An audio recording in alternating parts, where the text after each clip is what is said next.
In a 9 by 13 baking dish, pour in about 4 to 5 cups of berries. I'm using strawberries, blackberries, and blueberries, but you can use whatever kind of berries you love. Next, I'm going to sprinkle about 1.25 cups of vanilla cake mix over the berries.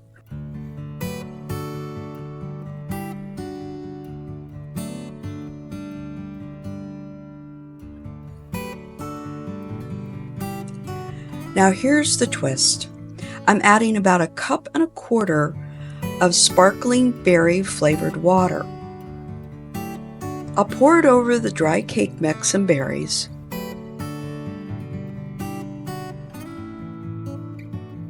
Then we gently mix it all together.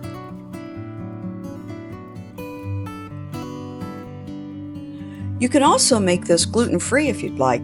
I've tested it with King Arthur gluten-free vanilla cake mix, but I had to increase the amount of sparkling water that I was using to about 1.5 cups. And that's it. 3 ingredients and just a few minutes of prep. Now we're ready for the oven. I bake it at 350 degrees Fahrenheit for about 45 to 55 minutes.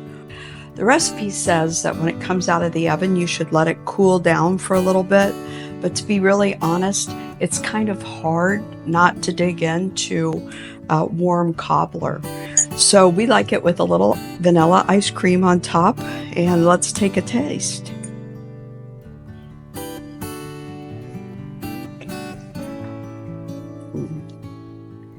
That is just really, really delicious. So easy.